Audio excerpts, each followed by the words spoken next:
I went a couple of times. One person was Alphonsine. Yes. I spent time with Alphonsine. And then there was a guy from maybe Cordoba with two names. And I met him because my next door neighbor, oh, that's Shirley. My next door neighbor was an ophthalmologist from Argentina. And this guy came to Pedro. His first name was Pedro, then two names. Maybe from Rosario. Maybe he was from Rosario. Yes, Figueroa Casas. Yes. Yes. Yeah. Yes. So we became very good friends, the families, and my wife went a number of times. I spoke at courses. And then... Justamente, profesor DeCherney, mis primeros pasos en cirugía laparoscópica y microcirugía fueron junto al profesor Eduardo Alfonsín en el Hospital Británico de Buenos Aires. Pasé junto a él un año haciendo microcirugía en ratas y conejos y fue un gran momento en el inicio de mi carrera profesional. Pero bueno, después de dejar mostrar este off the record en los cuales nos contaba sus historias en Argentina, quiero comentarle que soy un profundo admirador de su maravillosa carrera profesional y creo que la mejor distinción fue la que le otorgó el American Journal of Obstetrics and Gynecology como The Giants of Gynecology, un reconocimiento real para esta especialidad. Realmente sus antecedentes, que para aquellos que no lo conocen, el profesor DeCherney es autor de más de 50 libros, de más de 900 artículos y revisiones publicadas en las mejores revistas internacionales, que ha servido como editor en jefe en el Fertility and Sterility durante 15 años y editor asociado del New England Journal of Medicine durante 5 años. Además, fue presidente de la Sociedad Americana de Medicina Reproductiva, la Sociedad de Endocrinología Reproductiva e Infertilidad, la Sociedad de Cirujanos Reproductivos, la Sociedad de Tecnología Reproductiva Asistida y la Sociedad de Investigación en Ginecología. Aparte, forma parte del NIH, el Sistema Integral de Salud de los Estados Unidos, y ha construido una carrera impresionante en ginecología y en 3 áreas que son de mi interés personal: la cirugía, la reproducción y la endometriosis. Pero realmente uno de mis objetivos en esta reunión es llegar a los médicos jóvenes y no tanto de América Latina, donde la condición de formación puede ser bastante desigual. Mi primera pregunta es sobre sus comienzos en la prestigiosa Universidad de Yale, donde inició una técnica que ahora es muy común, tanto para el diagnóstico como para el tratamiento del embarazo ectópico por vía laparoscópica. Luego tuvo la oportunidad de hacer la primera resectoscopía para resecar tabiques uterinos y también realizó, en los años 90, la primera biopsia de blastómeras. Realmente, para mí, usted es una de las personas que ha hecho historia en la ginecología. Y me gustaría ver y escuchar del protagonista su historia y sugerencias de alguien que con su experiencia profesional sobre cómo entrenar y trabajar para centrar esfuerzos y alcanzar sus metas, algo que creo, en mi opinión, es increíblemente valioso. Estoy particularmente interesado en su visión de lo que será la ginecología en los próximos años en esta especialidad. Lo escuchamos, doctor. Well, I'll just tell you about my career, how I wound up where I am today. So I was a resident at the University of Pennsylvania, and Luigi Mastriani was the chair, and Celso Garcia was faculty, and I was interested in tubal surgery. And then I was drafted into the Army. Vietnam was over, but they were drafting doctors, and I went to Japan, and that was a wonderful experience, but I couldn't it was hard to get a job, so I went to Yale. They recruited me to Yale to run the program, the residency program. And after 8 months when I was there, Dr. Spiroff, who wrote the textbook, left. Leon, yes. He went to Oregon, and I became the head of reproductive endocrine. I didn't know any endocrine at all. I only knew tubal surgery. I mean, I knew what a resident knows. Yes. But I proofread the second edition of Spiroff and Case's book, and I sat for the boards, and then I passed boards, and I stayed at Yale for 18 years. And then I became the chairman at Tufts for 5 years. And then I was recruited to UCLA as the chairman, which was, I did that because it was interesting. It's totally, California is a totally different culture than the East Coast. And I stayed there for 10 years. Excuse me. Yes. And then I was recruited to the NIH.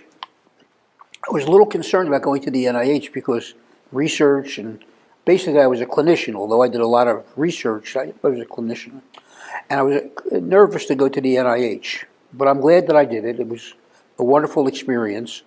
And there I ran the branch for 18 years, the reproductive endocrine branch for 18 years. So that's my career. And it was all just taking chances. It was all, but sounds good. Let me try it.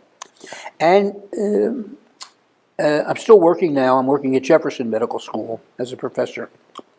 I moved to Philadelphia. I grew up in Philadelphia. My wife grew up in Philadelphia, and I have a son and daughter-in-law to teach at Penn. So that's pretty much why we moved there. And I can walk to work, which is.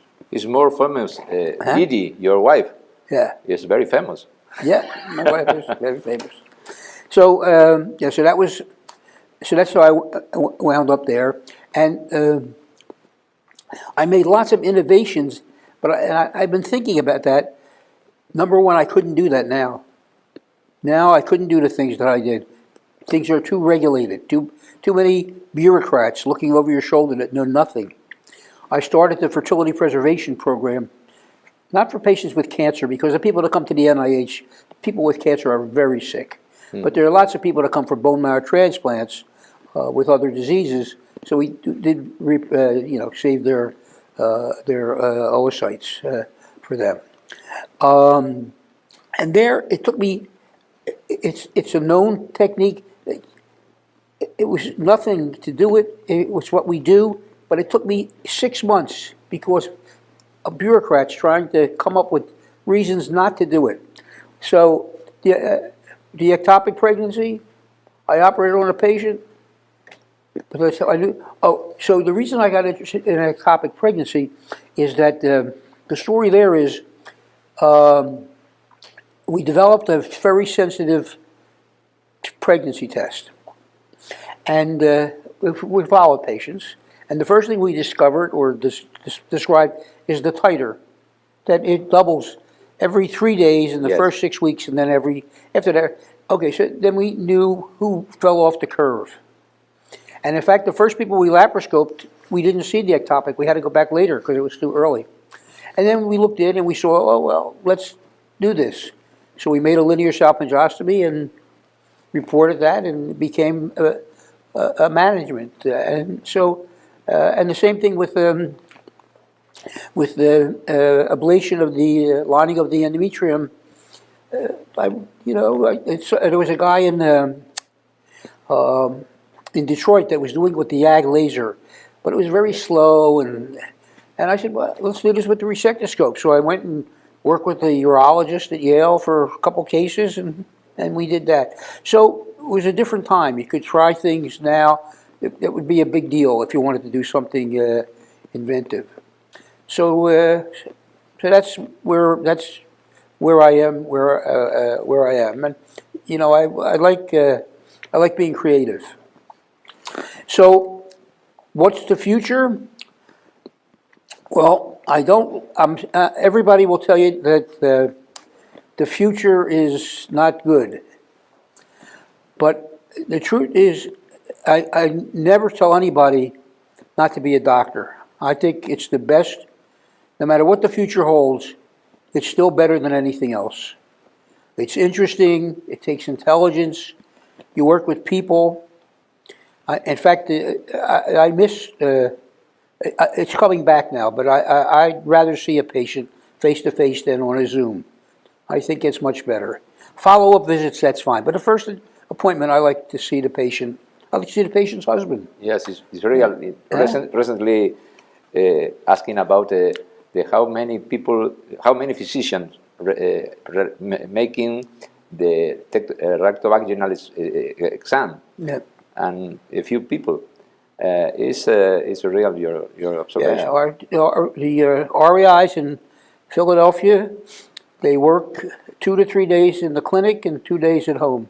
Yes. Yeah, so that's not, okay. So the big problem now, and I don't know that it's going to be solved or not, is that business has taken over. So my father was a general practitioner, and a good friend's father was his name is Richard Berkowitz. His his father was a was an internist in Manhattan, and he just wrote an article about residency in the Green Journal. And I wrote to him. I said, our fathers were aristocrats in their neighborhood. They were, patients respected them. In fact, at the airport yesterday, the lady behind the desk at the Admirals Club, oh, DeCherney, is that your father? I said, this group of people they're merchants. They make money, and this life-work balance. I tell my fellows, I had life-work balance: 90% work, 10% family. My family turned out okay. I mean, I didn't go to as many sporting events for my children as I should have, but I was able to go to everything else and be with them. We had dinner every night together. So my sons did not suffer for my being a hard worker. Yes. Sí, doctor, sus palabras me recuerdan al profesor Aníbal Acosta, de quien hemos tenido muchas charlas en común acerca del ejercicio de la medicina en los Estados Unidos. Mi pregunta es, ¿dónde ve el futuro de la cirugía laparoscópica? Usted es un gran analista y un gran visionario, y he leído sus notas sobre el profesor Cameron Ayad y su historia como pionero de la cirugía videolaparoscópica y todas las barreras que tuvo que superar. Y me pregunto cómo usted ve los próximos 20 años en este campo de la ginecología. Well, it's going to be all robotic surgery, and it's going to be robotic surgery without the doctor doing the doctor might do the surgery animated and then apply it to the patient. So it'll be much more technologic surgery where the robot does the surgery. You'll still program them for the time being. Now, whether AI will eventually become a surgeon, a robotic surgeon, that's not out of the realm of possibility. That could happen. But first, you'll see the doctor working in his office with a picture of the pelvis, doing the surgery this way, and then hooking up to the patient, and then everything gets done with the doctor standing by, and the robot actually does the surgery. So I think that's the history. I think that's the future of surgery for us. Yes, the robot don't feel it. Don't only make it move it. And there'll be less and less surgery done because medicine pharmacology will be better too. I mean, the NIH, that's pretty much what they're dedicated now to, is making better medicine based on genetics. So that will change too. There's no doubt that there'll be something that really is a specific medicine for endometriosis that actually knows a gene in there that you can make the anti-gene, yes, and that'll get rid of it. Not what we do now, which is just kissing into receptors. About this, what is your opinion about the antagonist of GnRH for endometriosis and myomas? That's fine. I've used that for years. It works. It only works when you're on it. Maybe there'll be techniques where you can have it implanted or other way, long-active that works. But right now, it's okay. It's great to prepare for surgery. People could be on it for 2 years, but after that, they should go off it. So this is just a stopgap. Buenísimo. Profesor, ¿usted cree que la cirugía podría convertirse como en el caso de la mastología, donde la cirugía pronto se volverá escasa con un enfoque intervencionista, convirtiéndose en el gold estándar para el diagnóstico y el tratamiento principalmente basado en la quimioterapia, y ve un potencial similar que sería la inmunoterapia dentro de nuestra especialidad como se observa en otros campos médicos? Yes, definitely immune therapy, stem cell therapy, these will all be very important in gynecology, yes. Okay. Profesor DeCherney, ¿cuáles son las cosas que capturan su atención haciéndole creer que nos dirigimos a algo maravilloso en la fertilización asistida, incluyendo el aporte de la inteligencia artificial. Yes, well, yes.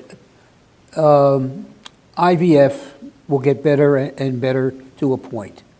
But then at some point, the gametes are not good, and it's not going to work. The technology, look, it's 40 years, look how this technology's changed. When I started doing IVF, the success rate maybe was 10%. Now it's 50 to 60%. So it's much improved. We've learned a lot. But there'll have to be other breakthroughs in order to, and that'll be genetic engineering. Genetic engineering of oocytes, genetic engineering of sperm, growing embryos from stem cells. All those things will make IVF more successful. But at some point, there'll be a point where that patient is unable to make decent embryos. Okay. ¿Cuál es su opinión acerca del futuro, acerca de los papers, las publicaciones, los journals y las sociedades científicas, y cuál es el rol que les espera a cada una de ellas? Okay, societies will continue, and you can see that at this meeting. This meeting, there's no Zoom. Yes. And it's well attended, and people are happy to talk to each other, spend time. So that's human nature. So I think that the pandemic did a lot of damage by not having us meet periodically because of being sequestered. So I think that meetings will continue. I think they'll be more and more specialized. Things like the American College of OBGYN meeting, that will be relatively smaller, but the Society of Reproductive Endocrine will be bigger because people are there's a trend and not going to change of people becoming more specialized. Okay. Residents want to be more specialized. They don't want to be generalists. I like being a generalist.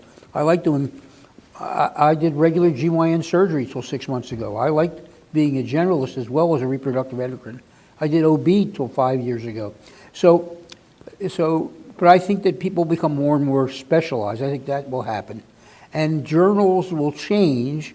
In fact, I edited a journal, Global Reproductive Health for IFFS, and they're undergoing a change now in that there'll be two parts. One will be the journal that I do, the academic journal, and I'll have a journal club of the air, and then there'll be a kind of a part of the journal that does debates and lectures and other things. So I think journals will become a major source of information, both electronic, like podcasts, and the old standard of publishing papers. You still need papers. You can't get around papers. That's where ideas come from, so publishing papers. Por último, y agradeciendo su cordialidad, ¿cómo ve usted el desarrollo y la investigación de nuevas moléculas para patologías tanto oncológicas como no oncológicas? ¿Y cuál es su opinión acerca de medicamentos hechos a medida, lo que se denomina en la actualidad medicina de precisión? Well, obviously, precision medicine, you're deciding, precision medicine is very big at the NIH. And that's going to take over. And that's what the NIH will do. They'll develop, it's very expensive to develop a precision medicine. Patients will be reading medicines that get $1 million, cost $1 million, and that'll be developed and then passed on to the public. But precision medicine, making molecules that are specific for that patient's disease, will definitely be a big part of what we do. Now, what we talked about was America and maybe Buenos Aires. There's a whole part of the world that's centuries away, and that's another problem. Global health is another, that some of this has to trickle down so that global health becomes better for people. Okay. Thank you, doctor. It's a pleasure. Great. Okay, very nice.